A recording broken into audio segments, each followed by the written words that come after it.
Generally, multiplayer games exist so that players can cooperate, whether it's shooting opponents or just working as a team to get the job done. It's been made clear by the popularity of multiplayer games over the years that we love working together. But this doesn't mean that all multiplayers are made for wholesome cooperation. In fact, there's a metric ton of games that thrive on making you turn on your most trusted buddies, despite how absolutely diabolical this is. It's especially diabolical when you don't see it coming though. In games that have a competitive element or are based around dishonesty, you know what you're in for. But plenty of titles pull the wool over your eyes until the last second before revealing that you need to murder a pal. In short, when Mario Kart gets tense, trust no one. Not even yourself. I'm Kirsten from WhatCulture Gaming, and these are 10 times video games made you betray your friends. Number 10, Age of Empires. In Age of Empire, not only will you betray your friends, but you'll betray them for 4 hours, after having previously teamed with them for another 4. And the betrayals are suitably brutal too. In order to properly ally, you can sign treaties with other players, only to secretly cancel the treaty and slaughter all their troops before they've even really realised what's up. Issue is, you'll often do this trying to preempt their betrayal, which explains your actions, but it doesn't totally justify them, especially if you find out that your loyal pal actually didn't intend to stab you in the back at all. Would your friends have your back even when it's not an advantage to them? How long would it take them to betray you? It becomes a total mind game, and as fun as this is, epic betrayals can leave you a little sore for a minute or two after you've been defeated. Number 9, Friday the 13th, the game. In theory, Friday the 13th should always have all players work together and try to help one another out, half because it's the right thing to do, and half because it leaves more potential targets for Jason to go after that aren't you. But that doesn't mean you can always have everyone's back, even if you're playing with pals. Sometimes this is because a friend has somehow ended up in Jason's crosshairs and you simply can't find any way to help them, or need to get to another task to make sure everyone else can get to safety. However, it's also just as possible that you simply can't be bothered to help them, or are planning to use one of the escape routes that doesn't have room for a lot of people, like the 2-seater boat. All of these reasons are pragmatic, but all of them also require you to ditch your buddies to try and maximise your potential of winning the game, which doesn't always leave you looking like a good guy. On the plus, you can always try and kill Jason, but it will require group cooperation and strategy, so it's a risky manoeuvre, even if it leaves you feeling less guilty. Number 8, Project Winter. While a lesser-known multiplayer game compared to the likes of Mario Kart or Age of Empires, Project Winter is a masterclass in manipulation, which is why it's infinitely more fun when played against friends. The game takes place between 8 players, who get split into 2 groups, the survivors and the traitors. The survivors' goals are to complete tasks to allow them to find one of the vehicles hidden around the area and escape. The traitors' goal, as you may have guessed, is simply to stop that from happening, and that's where the fun begins. Naturally, anyone can express concern that another player is the traitor or doing suspicious things, but this person can easily be a traitor, meaning everything anyone says or does has to be taken with a grain of salt. This is especially fun in video game format because Project Winter has several different modes of chat, from player-wide communication to proximity chat. This means that unlike in a board game, there's more opportunity for explicit collaboration and private gossip, which naturally generates even more chaos. Number 7, Pokemon Go.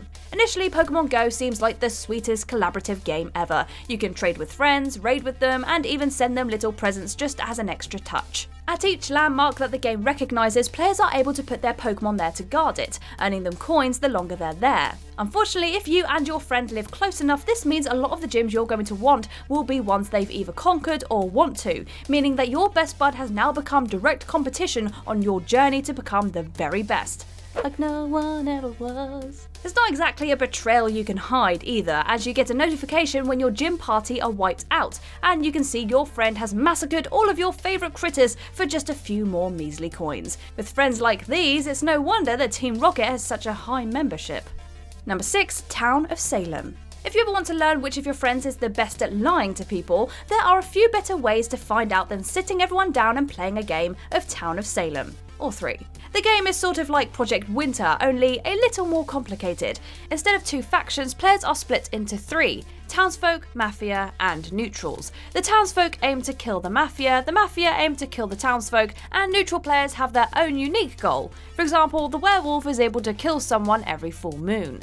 With this eclectic bunch set up, the game begins. As you'd expect from this description, things are fully manic from start to end, with everyone trying to cover their exact nature so that they can survive to the end of the game. Though some players are able to find out who is what after investigating, this isn't a common skill, leaving the majority of folks to guess who is what based on their own personal detective skills. Also, more than one innocent person will definitely end up getting killed by someone in their faction.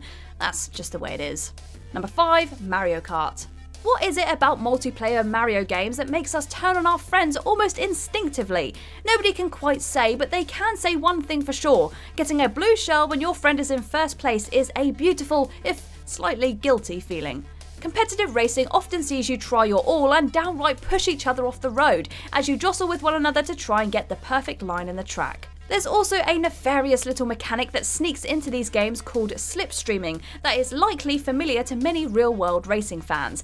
What this means is that when you're behind another car, or kart for long enough, you get a speed boost, which you can then use to get in front of them. This is rough enough alone because it means that you can outdo a better driver simply by staying behind them, but it also has more evil implications. You can also time this so that you can stay behind them until you see the finish line, before boosting leisurely towards victory, which is equal parts awful and hilarious. Number 4. Splinter Cell Conviction. The multiplayer story on Splinter Cell Conviction is equal parts badass and emotionally damaging. Because after supporting and being supported by your friend the entire way through the campaign, you then get a call from your bosses, who have an interesting assignment for you: to kill your buddy in cold blood. What you don't know, however, is that your buddy has also just gotten the same call, and that the two of you are now hunting each other down, unaware of your mutually assured destruction.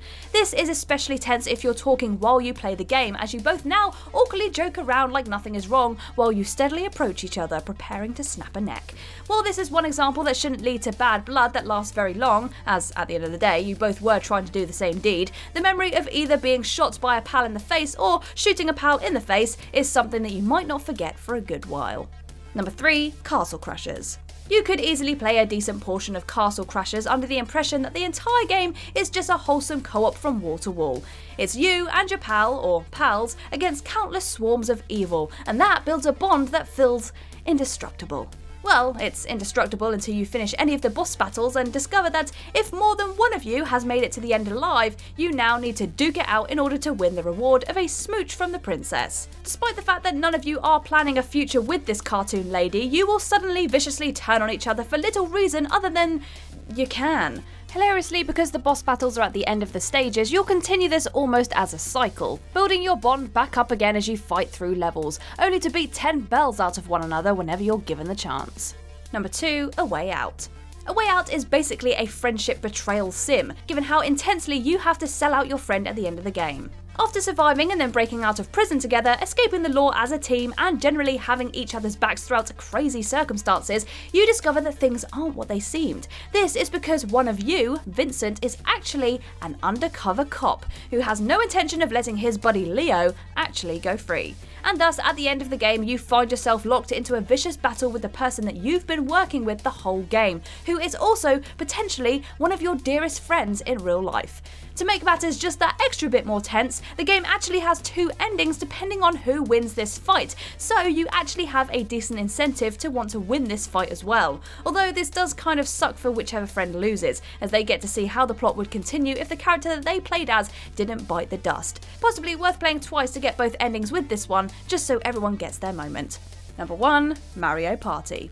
Well, we all saw this one coming, and for very good reason. Mario Party, for all of its cutesy graphics and happy soundtrack, seems to have been created as a way to teach kids about the concept of betrayal, when a friend they have made a pact with inevitably steals their stars in order to snag a close win. Only it's fun enough that all ages still play it, and still find their real-world friendships challenged by the mechanics of a wholesome-looking video game. It's unclear exactly how Mario Party manages to consistently give you the same vibe as the world's most brutal Monopoly game, or exactly why it's so fun to play it and spend an hour mistrusting your pals. On the plus side, the fact that Mario Party is a series so infamous for having everyone turn on each other means that everyone goes into it knowing what to expect, unless you've brought an unwitting participant along, in which case they'll find out the game's true nature very fast. Mario Party also requires you to be absolutely ruthless, but because it's also a series so based on luck, it feels a little less evil turning on your friends, and a little more like chaotic fun. After all, who knows who's going to have their fate turn next? And there you go, the 10 times video games made you betray your friends. Let us know what your favourite one is down in the comments below. If you like this video, give it a thumbs up, and if you haven't already, click that subscribe button. But for now, I have been Kirsten Ria from WhatCulture Gaming, and I will see you in the next video.